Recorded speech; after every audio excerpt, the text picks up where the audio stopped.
Hello guys, welcome back. आइए अपनी series को फिर से आगे बढ़ाते हैं जिसका नाम है मैप। हम नॉर्थ अमेरिका को कवर कर रहे थे और मैंने इसके बारे में जो बेसिक सी बातें थी नॉर्थ अमेरिका के बारे में मैंने उसको कवर कर दिया है।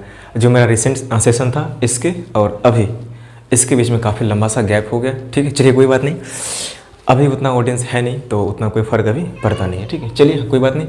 हम आज कवर करते हैं जो भी हमारे नॉर्थ अमेरिका के पार्ट में जो कंट्री है, हम उस कंट्री के बारे में जो इंपॉर्टेंट क्वेश्चन बनते हैं हम उसको आज कवर करेंगे। ठीक है, चलिए हम शुरू करते हैं बिना टाइम को वेस्ट किए। चलिए शुरू करते हैं कनाडा से। ये आपका है कनाडा, नॉर्थ अमेरिका का सबसे नॉर्थ वाला पार्ट, वो कहलाता है आपका कनाडा। मतलब नॉर्थ अमेरिका के नॉर्थ में है कनाडा। इसका कैपिटल ओटावा, जो कहाँ पड़ता है आपका यहाँ पे। तो कनाडा का कैपिटल ओटावा। दूसरी बात, इसका सबसे लार्जेस्ट कोस्टल एरिया है। मेरे कहने का मतलब ये हुआ, जैसे मान लेते हैं जो कंट्री समंदर में, मतलब समंदर के आसपास हो, जिसका बाउंड्री समंदर से टच करता है, उस किनारे को क्या बोलते हैं? Coastal area. तो ऑब्वियस सी बात है, जैसे बात करते हैं यहाँ यूएसए की बात करते हैं, इसका देख रहे हैं यहाँ से यहाँ तक लंबा कोस्टल एरिया है। जब पूरे वर्ल्ड की बात करें तो सबसे बड़ा कोस्टल एरिया वो किसका है? वो कनाडा का है। मैंने यहाँ पर उतना बना नहीं पाया, लेकिन इसके अलावा भी इसमें बहुत सारे आइलैंड है। ठीक है, तो जब आप इसका लेंथ मतलब कोस्टल एरिया मतलब समुद्री तट का जब लंबाई नापोगे काफ़ी बड़ा आएगा। ठीक है, तो जो कनाडा है उसका कोस्टल एरिया या फिर तटीय क्षेत्र दुनिया में सबसे बड़ा है इसी का। ठीक है, दूसरी बात, जस्टिन ट्रूडो, अब मैंने इसे लिख दिया, इसका जो पीएम है उसका नाम है जस्टिन ट्रूडो, वो अभी उन्हीं का गवर्नमेंट चल रहा है वहाँ पे। ठीक है, दूसरी बात, ये सेकेंड लार्जेस्ट कंट्री है इन द वर्ल्ड। सबसे पहला कौन सा आता है आपका? रसिया आता है, उसके बाद आपका कनाडा ही आता है। ठीक है, उसके बाद देखिएगा मैंने यहाँ पे लिखा साक्षरता दर। कनाडा में पूरे दुनिया में सबसे ज़्यादा पढ़े लिखे लोग हैं, मतलब कनाडा में परसेंटेज वाइज बात करें तो। ठीक, मतलब काफ़ी पढ़ा लिखा है। ऐसे भी देख लीजिए, जो आपका नॉर्थ अमेरिका है ये लगभग अच्छा खासा पढ़ा लिखा है। ठीक है, साउथ अमेरिका में भी अच्छा खासा पढ़ा लिखा है। एशिया में थोड़ा सा समस्या अभी भी है। ठीक है, उसके बाद देखिएगा maximum number of lakes Canada, पूरे दुनिया में सबसे ज़्यादा झील इसी कंट्री के पास है जिसका नाम है कनाडा। ठीक है, यहाँ पे आपको 5 लेक मिल रहा है, जिसमें से एक आपका मिशिगन आता है, वो यूएसए का है। बाकी सब पे कंट्रोल है, लेकिन कनाडा के अंदर भी बहुत सारा लेक है। आप देख रहे हैं यहाँ से इस रीजन में यहाँ पे भी बहुत सारा लेक है जो कनाडा का ही है। ठीक है, उसके बाद देखिएगा बास्केटबॉल, जो गेम होता है बास्केटबॉल, उसका शुरुआत इसी कनाडा से शुरू हुआ था।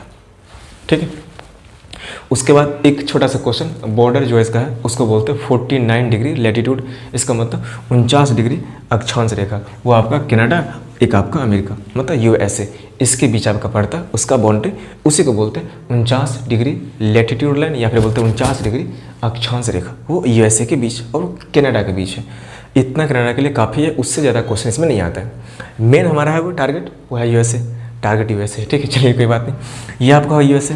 पहली बात, जो यूएसए है इसका फुल फॉर्म होता है यूनाइटेड स्टेट्स ऑफ अमेरिका। ठीक है, यहाँ से देख रहे हैं यहाँ पे ये वाला रीजन, और ये मैक्सिको, जो यूएसए है कनाडा और मैक्सिको इसके बीच में आता है। ये टोटल 50 स्टेट का एक ग्रुप है, जिसमें सबसे लास्ट स्टेट आपका कौन बना था? अलास्का। याद कीजिए, अलास्का जो रसिया का पार्ट था पहला, वो उसको बेच दिया था यूएसए को। ठीक है, उससे पहले यूएसए के पास टोटल मिला के 49 स्टेट थे। उसके बाद लास्ट स्टेट आपका अलास्का बना था ये यूएसए का। उसके बाद अब यूएसए के पास टोटल 50 स्टेट है, उसको मिला के हम बोलते हैं यूनाइटेड स्टेट्स ऑफ अमेरिका। ठीक है, मतलब उसी स्टेट का एक यूनियन है। ठीक है, उसके बाद देखिएगा आपका आता है इसका कैपिटल, यूएसए का जो कैपिटल है वो आपका है वाशिंगटन डीसी, जो आपका आता है यहाँ पे। अच्छा, मैंने यहाँ पे बनाया नहीं है। ठीक है, जो आपका वाशिंगटन डीसी है वो लगभग यहाँ आता है। ठीक है, इसका नाम है वाशिंगटन डीसी। डीसी का मतलब होता है डिस्ट्रिक्ट ऑफ कोलंबिया। ठीक है, तो वाशिंगटन डीसी इस यूएसए का कैपिटल। उसके बाद देखिएगा न्यूयॉर्क एक सिटी है, शहर है, जो आपका आता है लगभग यहाँ का आसपास आएगा। ठीक है, पूरे यूएसए मतलब पूरे इस अमेरिका का सबसे ज़्यादा डेवलप्ड जो स्टेट है, जो सिटी है वो आपका न्यूयॉर्क आता है यहाँ पे। ठीक है, अब देखिए यहाँ पे एक आपका आता है सैन फ्रांसिस्को। इसको समझने से पहले एक जो आपका यूएसए है उसका एक स्टेट है जिसका नाम है कैलिफोर्निया। अब देखिए यहाँ पे इसी कैलिफोर्निया में एक सिटी है जिसका नाम है सैन फ्रांसिस्को। जो सैन फ्रांसिस्को है वहाँ पे एक गोल्डन ब्रिज है, जिसका फ़ोटो मैं आपको यहीं पे दिखा दूँगा। ठीक है, तो गोल्डन ब्रिज सैन फ्रांसिस्को में। दूसरी बात, सैन फ्रांसिस्को को हम सिलिकॉन वैली बोलते हैं। सिलिकॉन कहने का मतलब आप देखिए, जो सिलिकॉन है वो एक मेटल है, वो एक धातु है। सिलिकॉन से बेसिकली जो भी चीज़ें बनते हैं इलेक्ट्रॉनिक्स, ठीक है, जैसे आपका टेलीफोन हो गया, मतलब मोबाइल फ़ोन हो गया, स्मार्टफोन, लैपटॉप आपका हो गया, जो भी छोटी छोटी चीज़ें हैं ना जो इलेक्ट्रॉनिक्स हैं, उसमें बेसिकली सिलिकॉन का इस्तेमाल अच्छा खासा किया जाता है। तो पूरे यूएसए की बात करें तो सबसे ज़्यादा जो गैजेट्स है वो यहीं बनते हैं, इसलिए हम इसको क्या बोलते हैं, ये सिलिकॉन वैली है। जैसे हम इंडिया की बात करते हैं, इंडिया में आपका क्या हो जाएगा, Bengaluru. Bengaluru is called the Silicon Valley of India. तो ऑब्वियस सी बात है, San Francisco Silicon Valley of USA, ठीक है। दूसरी बात देखिएगा, जो आपका कैलिफोर्निया है, पूरे इस स्टेट में अगर यूएसए की बात करें, तो पूरे 50 स्टेट में सबसे ज़्यादा डेवलप वो आपका कैलिफोर्निया है। आप यूँ समझिए, इंडिया का जो जीडीपी है वो लगभग $3 ट्रिलियन से नीचे है। इसका खुद का, सिर्फ कैलिफोर्निया की बात करें, इसका खुद का अपना जो जीडीपी है वो आपका लगभग $3 ट्रिलियन, लगभग आप समझिए $3000 बिलियन। ये काफ़ी ज़्यादा है, ठीक है। तो सिर्फ इस स्टेट की बात करें, इसलिए हम यूएसए को बोलते हैं पूरी दुनिया का सबसे डेवलप्ड। जो कंट्री डेवलप्ड होगा उसके पास बहुत सारा पावर आएगा, इसलिए बोलते हैं पूरी दुनिया का बॉस बोल सकते हैं, कोई बात नहीं, ठीक है। तो अब ऐसी बात है, इसका इकोनॉमी 3 ट्रिलियन, जीडीपी की बात कर रहे हैं, $3 ट्रिलियन हो गया आपका, ठीक है। तो जो आपका कैलिफोर्निया हो गया, इतना डेवलप इसलिए है क्योंकि यहीं पे आपका एप्पल आता है। आप समझिए, जो ये सब कंट्री दिखता है आपको, एप्पल, फेसबुक 2 बार फेसबुक नहीं, एक ही बार फेसबुक, फिर गूगल आपका हो गया, व्हाट्सएप हो गया। तो ये जो आपको दिखता है ना बड़ा बड़ा कंपनी, ये सब कंपनी कहाँ पर है, इसी कैलिफोर्निया में। तो ऑब्वियस सी बात है, जो कंपनी पूरे वर्ल्ड में फेमस है, जो 5-6 कंपनी है, और सब कंपनी अगर एक ही जगह से ओरिजिनेट हुआ है तो ऑब्वियस सी बात है उसका जीडीपी बढ़ना तय है, ठीक है। इसलिए इसका काफ़ी अच्छा खासा जीडीपी है, और ये इसके यूएसए के जीडीपी में काफ़ी अच्छा खासा कंट्रीब्यूशन करता है। दूसरी बात, बोस्टन टी पार्टी। देखिए, यहाँ पे एक पोर्ट है जिसका नाम है बोस्टन। पोर्ट का मतलब बंदरगाह, जो समुद्र के किनारे का एरिया होता है जहाँ पर हम लोग शिप को लगा सकते हैं, ठीक है, सामान उतारने के लिए, उसको हम पोर्ट बोलते हैं बेसिकली। जो आपका बोस्टन है, यहाँ पे घटना हुआ था जिसका नाम है बोस्टन टी पार्टी, 1773, मतलब 1773 में हुआ था। आप यूँ समझिए, जब तक 1776 नहीं आया, मतलब 1773 में 76 में सॉरी, जो यूएसए है वो ब्रिटिश आज़ाद हुआ था, उससे पहले 3 साल के पहले की बात करें तो ब्रिटिश भी तो उसको काफ़ी टॉर्चर किया था, ठीक है। तो जब अब 1773 की बात करें तो वहाँ पे एक बार क्या हुआ था, जो ब्रिटिश संसद है वो एक नियम लागू किया था कि जो आपका चाय है, अब वो चाय अब यूएसए में भी सेल कर सकते हैं। अब जब यूएसए की बात करें तो वहाँ पे तो बहुत सारा जो सामान था उस पर टैक्स फ्री हो गया था, लेकिन चाय पे अच्छा खासा टैक्स था। दूसरी बात, काफ़ी महंगा था। तो जब शिप लेके यहाँ पर लाया गया था बेचने के लिए यहाँ पर, तो जो यहाँ के मजदूर थे, मतलब जब यूएसए की बात करें वहाँ के जो लोग थे, इतना वो लोग काफ़ी गुस्सा किया, तो जो उसका चाय था उसको उठा कर फेंक दिया समुद्र में। तो हो गया पार्टी, चाय बन गया समुद्र में, ठीक है।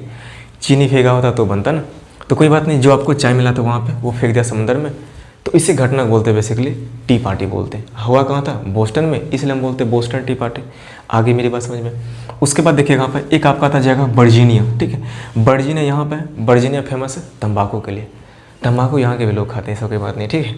तो तंबाकू के लिए फेमस आपका हो जाएगा वर्जीनिया।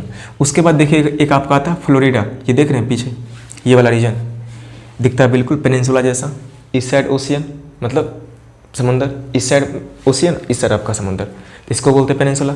फ्लोरिडा एक स्टेट है। इसी कॉर्नर पे जाके जो नासा है, मतलब इसका स्पेस एजेंसी, वो अपना सैटेलाइट यहीं से छोड़ता है, फ्लोरिडा से, ठीक है। उसके बाद देखिएगा एक जगह है फिलाडेल्फिया, आपको यहाँ मिलेगा। इसी फिलाडेल्फिया जगह पे जब अमेरिका ब्रिटिश से जब आज़ादी मिला था उसको, तो यहीं पे जाके सिग्नेचर किया था कि भाई साहब आज के बाद तुम कदम मत रखना यहाँ पे, ठीक है, चले जाओ आराम से। तो यहीं पे उसका सिग्नेचर हुआ था, जिसको बोलते हैं सिग्नेचर ऑफ इंडिपेंडेंस। 1776 मतलब 1773 में होता है इसका। उसके बाद देखिएगा जो आपका अमेरिका है उसमें एक सिटी है जिसका नाम है सिएटल, आपको यहाँ मिलेगा, ठीक है। सिएटल, वहीं पे उसका फाइटर जेट बनता है। आप नाम सुनेंगे ना, बोइंग कंपनी का नाम सुनेंगे, जो अपाचे हेलीकॉप्टर वगैरह बनाता है। इंडिया में तो अच्छा खासा वहाँ से हम लोग परचेज करते हैं बहुत सारा फाइटर जेट। एक होता है जेट मतलब फाइटर जेट, वो होता है लड़ने के लिए। एक होता है एरोप्लेन, वो होता है ट्रैवल करने के लिए, घूमने के लिए, ठीक है। एरोप्लेन से नहीं लड़ते हैं, एरोप्लेन सिर्फ सामान वगैरह हो सकते हैं, ठीक है। तो सिंपल सी बात, सिएटल फेमस किसके लिए है, फाइटर जेट का निर्माण यहीं पे करता है, बोइंग कंपनी का, काफ़ी बड़ा डेवलप ये भी है, ठीक है। उसके बाद देख लीजिएगा जो आपका नीचे का एरिया है, यहाँ पर आपका शिकागो आता है, काफ़ी फेमस, याद है स्वामी विवेकानंद गए थे यहाँ पे लेक्चर देने के लिए, ठीक है। उसके बाद देखिएगा यहाँ पे नीचे आता आपका था मैक्सिको। इस रीजन को बोलते हैं मैक्सिको की खाड़ी, इसको बोलते हैं। जैसे हमारा था बंगाल की खाड़ी, ठीक है, जो समुंदर 3 तरफ से सिर्फ लैंड वाला एरिया से कवर हो जाए हम उसको बोलेंगे बे, बोलते हैं BAY, बे ऑफ मैक्सिको। लेकिन आप देखिए ये जो रीजन है आपका, ये भी तो बोलना चाहिए मैक्सिको का, लेकिन इसके आसपास का फेमस कौन सा है? कैलिफोर्निया, इसलिए हम इसको बोलते हैं कैलिफोर्निया की खाड़ी। है मैक्सिको के बगल में लेकिन नाम है कैलिफोर्निया की खाड़ी। जिसका अच्छा नाम होना चाहिए उसी के नाम पे उस जगह का नाम पड़ जाता है वहाँ पे, ठीक है। कैलिफोर्निया, इसको बोलते हैं कैलिफोर्निया की खाड़ी, ठीक है, ठीक है। चलिए अब देखते हैं यहाँ पे जो आपका मैक्सिको है, जो आपका मैक्सिको है उसका कैपिटल मैक्सिको सिटी है, ठीक है। उसके बाद देखिएगा जो आपका आता है सेंट्रल अमेरिका वाला region, Guatemala, Salvador, Belize, Honduras, Nicaragua, Costa Rica, Panama, हम इसके बात करेंगे। उसके बाद एक आता है आपका ये वाला रीजन जिसको बोलते हैं कैरेबियन रीजन, मतलब कैरेबियन कंट्री या बोलिए या वेस्ट इंडीज बोल दीजिए, हम इसको कवर करेंगे। उसके बाद नॉर्थ अमेरिका पूरी तरह से हमारा कवर हो जाएगा। चलिए फिर मिलते हैं, एक काम कीजिए, पहले आप इसका स्क्रीनशॉट ले लीजिए। चलिए हम तुरंत अब इस चीज़ को नोट करते हैं और फिर मिलते हैं, ठीक है। Welcome back again. चलिए अब देखते हैं आपका सेंट्रल अमेरिका, एक आपका कैरेबियन कंट्री, और हम इसको यहीं पे फिनिश करते हैं आज, ठीक है। जो आपका नॉर्थ अमेरिका है ऊपर, साउथ अमेरिका नीचे, बीच का पार्ट क्या कहलाता है? सेंट्रल अमेरिका, क्योंकि बीच में है इसलिए हम इसको बोलते हैं सेंट्रल अमेरिका। इसमें टोटल 7 कंट्री, पहला आपका Guatemala, Belize, Salvador, Honduras, Nicaragua, Costa Rica, Panama. जो सबसे आखिरी है पनामा, वही पनामा नहर जो है वो आपका, हाँ पनामा नहर इस नॉर्थ अमेरिका को साउथ अमेरिका के जोड़ के रखता है, ठीक है। जो आपका साउथ अमेरिका है उसका सबसे नॉर्थ का एरिया कहलाता है आपका कोलंबिया, कोलंबिया कंट्री है। इसी कोलंबिया से आपका पनामा जाके जुड़ता है और इसी पनामा में एक नहर बना है जिसका नाम है पनामा नहर, जो USA बनाया है। तो पहली बात अभी एक जान लीजिए, कनाडा, USA, मैक्सिको, ये तीनों मिलके एक अपना एग्रीमेंट किया जिसका नाम है NAFTA, north Atlantic free trade agreement, इसको बोलते हैं नाफ्टा। आप ऐसे लीजिए NAFTA, north Atlantic free trade agreement. North Atlantic क्यों बोलते हैं? अब देखिए इसका जो रीजन है आपका क्या कहलाता है? अटलांटिक ओशन, नीचे भी अटलांटिक ओशन एस शेप का, तो ऊपर क्या कहलाएगा? North Atlantic. तो जो कंट्री नॉर्थ अटलांटिक में आपका आता है, इस 3 कंट्री के प्रॉपर ही बात करते हैं, उस 3 कंट्री ने मिला के अपना एग्रीमेंट किया है फ्री ट्रेड, मतलब हम तीनों मिल के अपने अपने कंट्री में बिजनेस फ्री में कर सकते हैं। मतलब ये कंट्री यहाँ जा सकता है, ये कंट्री यहाँ जा सकता है फ्री विदाउट एनी टैक्स, तो वहाँ पर अपना वो बिजनेस कर सकता है। इसी ग्रुप को क्या बोलते हैं? नाफ्टा कंट्री है, ठीक है। दूसरी बात देखिएगा, हम इसको बोलते हैं सेंट्रल अमेरिका, जिसमें टोटल 7 कंट्री। सबसे पहला देखते हैं आपका ग्वाटेमाला। जो ग्वाटेमाला है वहाँ पे एक फेमस सभ्यता है। देखिए एक होता है मानव जाति, एक होता है सभ्यता। मानव जाति का मतलब ये हुआ बुद्धि हो चाहे ना हो, सिंपल से अपना लाइफ सर्वाइव करता है, सिर्फ जीने के लिए वो मतलब खाना खाता है, खाने के लिए जीता है, या खाने के लिए जीता हो या फिर जीतने के लिए खाना खाता है, उससे कोई फर्क पड़ता नहीं, तो उसको बोलते हैं मानव जाति। लेकिन अगर उसके पास बुद्धि आ गया, वो सोचना शुरू किया, एक प्रॉपर तरीके से रहना शुरू किया, हम उसको बोलते हैं सभ्यता। जैसे हम बात करते हैं इंडस वैली सिविलाइजेशन की बात किए नहीं थे, करेंगे बाद में जाके, तो उसको बोलते सभ्यता बोलते। तो यहाँ पे एक थी माया सभ्यता, मतलब वो भी काफ़ी डेवलप था। अब समझिए उस वक्त काफ़ी पुराने की बात है, जो आपका माया सभ्यता है उसका भविष्यवाणी में काफ़ी लोग एक्सपर्ट था। दूसरी बात गणित, दोनों में एक्सपर्ट था। जो आपका ग्वाटेमाला कंट्री है वो एक सेंट्रल अमेरिका का पार्ट है, वहाँ का एक फेमस सभ्यता है जिसका नाम है माया सभ्यता। वो काफ़ी फेमस है किस चीज़ के लिए? गणित में एक्सपर्ट और भविष्यवाणी में एक्सपर्ट। वो समझिए लगभग 2000 साल आगे का कैलेंडर पहले ही बना के रख दिया था, अब ये होने वाला, अब ये होने वाला है।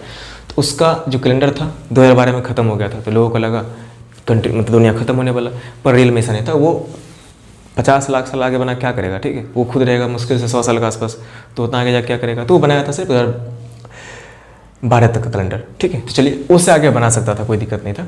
उसके आपका था पनामा, जो आपका पनामा सबसे नीचे कंट्री है। अब देखिए जैसे मान लेते हैं जो आपका कनाडा है या फिर USA है, अगर मान लेते USA का कि यहाँ पे पोर्ट है, मान लेते बोस्टन, अगर उस शिप को जाना हो यहाँ पे तो कैसे जाएगा? आप खुद सोचिए, इसको बिल्कुल क्रॉस करना पड़ेगा पूरे साउथ अटलांटिक, फिर आपका साउथ अमेरिका क्रॉस करेगा तब जाके यहाँ पहुँच पाएगा। तो इसलिए वो लोग क्या दिमाग लगा कि एक काम करते, जो आपका पनामा है ना, यहाँ का पतला सा रास्ता, हम इसको काट के नहर बनाते हैं। नहर मतलब इस पानी को मिला के गड्ढा कर दे, वहाँ से अपना शिप गुजार ले, ताकि इसका टाइम काफ़ी बच जाए। अब यहाँ से आया, ऐसे घुस के इस पर चला आया, तो USA पनामा में जाके एक नहर बनाया है जिसका नाम है पनामा नहर, और इसी नहर की वजह से वो लोग अपना बिजनेस करता है और काफ़ी टाइम बचाता है। इतनी बात समझिए यहाँ पे। उसके बाद देखिए जो आपका पनामा नहर है ऑब्वियस सी बात है, अगर यहाँ से नहर बना तो यहाँ पे जाएगा, खूब ट्रेड होगा, यहाँ पे खूब ट्रेड होगा तो उसको खूब टैक्स मिलेगा, खूब टैक्स मिलेगा तो खूब पैसा होगा। इसी को देखते हुए कोस्टा रिका भी ये सोचा ठीक है हम भी क्यों ना नहर बनाते हैं। ये भाई साहब ट्राई किए, मगर इसके रास्ते में अच्छा खासा पहाड़ है, तो उसको क्या कितना काटता, संभव हो नहीं पाया। इसलिए कोस्टा रिका सिर्फ ट्राई किया लेकिन बना नहीं पाया। लेकिन निकारागुआ यहाँ से बना लिया। कौन बनाया? एशिया कंट्री चाइना, ठीक है। तो चाइना कोस्टा रिका में निकारागुआ में एक नहर बना दिया है, और उससे भी ट्रेड हो सकता है, जो कहीं ना कहीं बोल सकते हैं पनामा का एक राइवल कैनाल बोल सकते हैं, या फिर प्रतिद्वंदी नहर बोल सकते हैं, जो निकारागुआ में बना हुआ है। इतनी बात समझिए यहाँ पे। उसके बाद देखिएगा इसी पनामा में एक बैंक है जिसको बोलते हैं पनामा बैंक, ठीक है। वो बेसिकली बहुत सारा पैसा, ब्लैक मनी बोल सकते हैं, या फिर जो भी मनी उसमें वो जमा करे, ठीक है। जैसे हमारा था वो एक स्विट्जरलैंड, यूरोप का कंट्री, वहाँ पे एक बैंक था स्विस बैंक जिसको बोलते हैं। तो इसी पनामा बैंक में बहुत सारा पैसा जमा था, जिसमें एक पनामा पेपर लीक आप घटना सुने होंगे जो नवाज शरीफ के खिलाफ लगा था। इसी पनामा बैंक का एक कर्मचारी पूरा पेपर लीक कर दिया था। उसमें क्वेश्चन नहीं था, उसमें सिर्फ ये रिकॉर्ड था कि किस किस पर्सन के पास कितना कितना पैसा इसमें जमा है। इसलिए थोड़ा सा बवाल मच गया था हमारे पड़ोसी देश पाकिस्तान में, ठीक है। चलिए उसके बाद देखिएगा निकारागुआ, यहाँ से बना था नहर, जो कौन बनाया था? चाइना। ये मैंने यहाँ लिखा है 20 साल लिखा हुआ, ठीक है, 20 ईयर। मुझे खुद नहीं पता चला क्या लिखा मैंने यहाँ। यह है आपका 20 ईयर्स, ठीक है। जब चाइना बनाया था यहाँ पे निकारागुआ में, तो वो बोल दिया कि 20 साल तक इससे टैक्स हम लेंगे, उसके बाद तुम्हारा हो जाएगा। तो 20 साल में अच्छा खासा इनकम कमा लेगा वो, ठीक है। उसके बाद देखिएगा हमारा आपका, अच्छा बाकी जो आपका विलेज बच गया सब उतना खास इंपॉर्टेंट है नहीं, ठीक है। चलिए उसके बाद देखिएगा आपका आता है ये कैरेबियन कंट्री। मैक्सिको के उतना खास इंपॉर्टेंट था नहीं, इसलिए मैंने इसको इग्नोर किया। इसका सिर्फ याद रखिएगा जो कैपिटल है वो सिर्फ मैक्सिको सिटी है, उसके अलावा कुछ नहीं। चलिए अब देखते हैं हम कैरेबियन कंट्री के बारे में। पहला बात, जो आपका कैरेबियन कंट्री है हम उसको क्यों बोलते हैं? देखिए यहाँ पे समंदर है जिसका नाम क्या?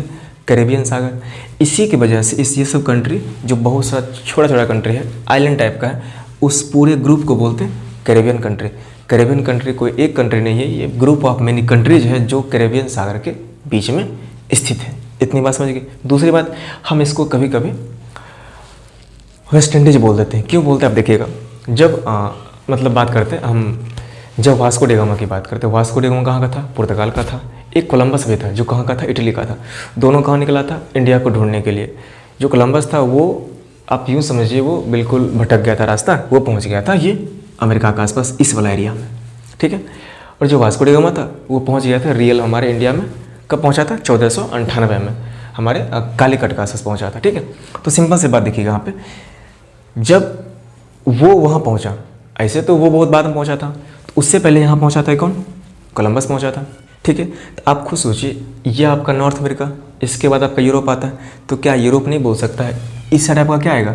वेस्ट आएगा, इस साइड आपका ईस्ट आएगा। तो जब तक Vasco D gamma India real में नहीं पहुंचा, तब तक जो यूरोप के लोग थे, बाकी पूरी दुनिया की बात करें, वो मानता था कि यही इंडिया है रियल में, पर रियल में तो इंडिया था ही नहीं। जब वास्को डी गामा पहुंच गया रियल में 1498 में हमारे इंडिया, तो बोला कि भाई साहब कहाँ तुम भटक रहे हो, ये तो इंडिया है ही नहीं। इंडिया रियल में उस साइड है, एशिया में। तो उसको बोल दिया ठीक है, वो आपका आता है ईस्ट साइड, तो उसको बोलते हैं ईस्ट इंडिया। ये आपका आता है वेस्ट साइड, इसको बोलते हैं वेस्ट इंडिया। मतलब ईस्ट इंडीज बोल सकते हैं उसको, हम इसको बोलते हैं वेस्ट इंडीज। मतलब इंडिया जो वेस्ट में है, हमारे इंडिया की वजह से इसका नाम पड़ा वेस्ट इंडीज, जो बाद में पड़ा था जब कोलंबस को होश ठिकाने पाया था कि ठीक है ये रियल में इंडिया था नहीं। तो कोलंबस अमेरिका पहुंच गया, तो बोला ठीक है हम कम से कम अमेरिका का तो कम से कम ले लें क्रेडिट। तो अमेरिका खोज कौन किया था? कोलंबस। इंडिया का पुर्तगाल, मतलब वो क्या बोलते हैं वास्को डी गामा, ठीक है। तो उसी की वजह से आपका नाम पड़ा वेस्ट इंडीज। तो क्या हम बोल सकते हो, चाहे वेस्ट इंडीज हो चाहे कैरेबियन कंट्री है, वो एक कंट्री नहीं है, वो ढेर सारा कंट्री का ग्रुप है जो कैरेबियन सागर के आसपास स्थित है, ठीक है। चलिए उसी ग्रुप में से अब अगर वेस्ट इंडीज है तो उसका कोई कैपिटल भी नहीं होगा। अब देखिए जो हमारा गेम होता है क्रिकेट, वहाँ पे एक टीम होता है ना वेस्ट इंडीज का, तो वेस्ट इंडीज टीम बेसिकली है वो इसी आइलैंड ग्रुप में से, मतलब कोई कंट्री यहाँ पे है, कोई कंट्री यहाँ पे है, कोई कंट्री कहाँ पे है। जो फेमस प्लेयर है वो कहीं यहाँ से उठकाता है, कभी यहाँ से उठकाता है। तो वो पूरे कंट्री, ये पूरा जो आपका टीम है वो पूरे कंट्री को डिनोट करता है, ऐसा नहीं सिर्फ एक कंट्री का है वो, ठीक है। तो वो कोई प्लेयर यहाँ से आ गया है, कोई प्लेयर यहाँ से आ गया, इस सब मिलाने के बाद हम उसको बोलते हैं वेस्ट इंडीज टीम है, ठीक है। उसके बाद देखिएगा देशों का समूह, मतलब जो आपका वेस्ट इंडीज़ है या फिर कैरेबियन कंट्री है, वो कोई देश नहीं है, वो कंट्री का एक ग्रुप है। उसका खुद का अपना कोई भी कैपिटल नहीं होता है। जैसे क्यूबा की बात करें, क्यूबा का जो कैपिटल है वो आपका हवाना होगा, ठीक है। तो पूरे वेस्ट इंडीज़ में जो आपका सबसे डेवलप जो आपका कंट्री है, मैंने सिर्फ वेस्ट इंडीज़ की बात की, पूरे वेस्ट इंडीज़ में सबसे जो डेवलप कंट्री है वो आपका था क्यूबा। इसका कैपिटल हवाना। इसको बोलते हैं चीनी का कटोरा। क्यों बोलते हैं? आप देखिए, जैसे बिहार की बात करते हैं, सॉरी छत्तीसगढ़ की बात करते हैं, छत्तीसगढ़ को बोलते धान का कटोरा। इसका मतलब ये हुआ कि हमारे बिहार में, हमारे इंडिया में सबसे ज़्यादा धान कहाँ पर होता है? छत्तीसगढ़ में होता है। मतलब जो कंट्री हो, चाहे जो स्टेट हो, चाहे कोई भी खास जगह, किसी चीज़ के लिए खास नाम से जाना जाता हो, या बोल सकते वहाँ पे खास चीज़ ज़्यादा उपजता हो तो हम उसको बोलेंगे उसका कटोरा है। मतलब चीनी कटोरा। क्यूबा ढेर सारा चीनी उपजाता है और वो कटोरा में लेके घूमता, आप ये समझिए, ठीक है। अब क्यूबा एक ऐसा कंट्री था जो, अब देखिए, जो HIV है वो माता जी से थ्रू होते हुए बच्चे में भी हो जाता था, ऑब्वियस सी बात DNA ट्रांसफ़र होगा। तो क्यूबा पहला ऐसा कंट्री है जो इस HIV पे कंट्रोल किया, जिसमें ये समस्या ना हो कि माता जी की वजह से उसके बेबी में भी HIV का ट्रांसफ़र हो। ये पहला कंट्री यही था क्यूबा जो इस चीज़ पे कंट्रोल किया था, ठीक है। दूसरी बात, ये डेवलप है among all the Caribbean countries. दूसरी बात, हम इसको बोलते हैं एंटीलीज की मोती भी बोलते हैं, इसी क्यूबा को बोलते हैं। उसके बाद देखिए, जो आपका क्यूबा है, इसी के ईस्ट में, आप देखिए इधर का वेस्ट होगा, इधर ईस्ट, इसी के ईस्ट की बात करते हैं। यहाँ पे एक जगह है जिसका नाम है ग्वांतानामो। इस पे USA का कंट्रोल है। यहाँ पे USA एक अपना जेल बनाया है, वहाँ पे काफ़ी टॉर्चर करता है। किसको? कैदी को। कैदी उठा के यहाँ से लाता है, वहाँ पे जाके भेज देता है उसको टॉर्चर करने के लिए, ठीक है। वो किसी तरह से वो अपना मैनेज करे, वो जाने। उसके बाद देखिएगा, आपका आता द बहामास। बहामास सिर्फ इसलिए फेमस है क्योंकि उसके पहले द आता है, जिससे आप ग्रामर में पढ़े होंगे। जिस कंट्री के पहले आता होगा यूनाइटेड, उसमें द लगता है, जैसे the United kingdom, the USA, ठीक है। तो वैसे ही बहामास में भी द लगता है। ये इंग्लिश के लिए आप इसको याद रख लीजिएगा। तो ये आपका क्यूबा हो गया, आप इसको नोट कर लीजिएगा। ये आपका हो गया, ये रीजन पूरा, इसको बोलते हैं बहामास, लेकिन उसमें द लगता है, द बहामास। ये ग्रामर का पार्ट है। उसके बाद देखिएगा, ये रीजन देख रहे हैं आपको, ये इसको बोलते हैं हिस्पैनियोला आइलैंड। ये पूरे कैरेबियन कंट्री का सबसे बड़ा आइलैंड है, जिसका नाम है हिस्पैनियोला। ये सबसे बड़ा द्वीप है। इस पे दो कंट्री, इधर आपका हैती आता है, इधर आपका आता है डोमिनिकन रिपब्लिक आता है। इतनी बात समझ गए आप।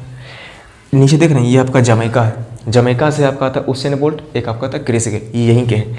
आप देखेंगे एक गेम आता है टेम्पल रन, उसमें जो धावक दौड़ने वाला, उसका नाम वही रियल में उसेन बोल्ट ही है।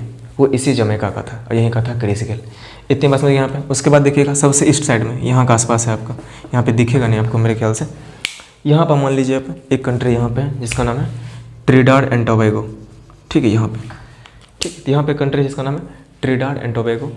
ये कंट्री सिर्फ फेमस इसलिए है क्योंकि यहाँ पे हिंदू अभी भी लगभग 18% के आसपास है। क्यों है? आप यूँ समझिए, जब ब्रिटिश को जब काम करवाना था तो वहाँ पे हमारे इंडिया से बहुत सारे मजदूर को उठा के लेकर यहाँ पे, और जब जाने की बारी आई, काम ख़त्म हो गया, तो उन लोग को यहीं पे छोड़ दिए। वो लोग बोलते ठीक है यही इंडिया है।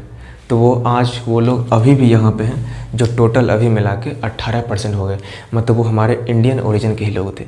आपके एग्जांपल देख लीजिए, याद है एक प्लेयर है वेस्ट इंडीज़ का जिसका नाम है सुनील नारायण। वो सुनील नारायण उसी हिंदू फैमिली से बिलोंग करता है, जो कहीं ना कहीं उसके एंसेस्टर, मतलब उसके पूर्वज हमारे इंडिया के ही थे, जिसको मिस्टेक से, मतलब मिस्टेक से क्या, जानबूझ के वो ब्रिटिशर्स उसको यहाँ पे जाकर रख दिया था वो, ठीक है। तो आप यहाँ तक समझ गए। आप इसका स्क्रीनशॉट फिर से ले लीजिए। चलिए, फाइनली हमारा नॉर्थ अमेरिका ख़त्म हो गया। इसमें जो भी कंट्री थे इंपॉर्टेंट, हमने उसको कवर किया। मुझे उम्मीद है आपको जो भी कंट्री है उसका प्रॉपर लोकेशन आपको समझ में आ गया होगा, और जो भी इंपॉर्टेंट क्वेश्चन बनते हैं मैंने उसको यहाँ पे नोट डाउन कर दिया, ठीक है। चलिए, मुझे उम्मीद है आपको इसमें बहुत कुछ सीखने को मिला होगा। Thank you so much and please keep supporting. Next हमारा रहेगा साउथ अमेरिका, और ऐसे करते करते मुश्किल से 5-6 दिन और लगेंगे, हम पूरी तरह से वर्ल्ड मैप को कवर कर देंगे, ठीक है। चलिए फिर मिलते हैं, तब तक के लिए गुड नाइट।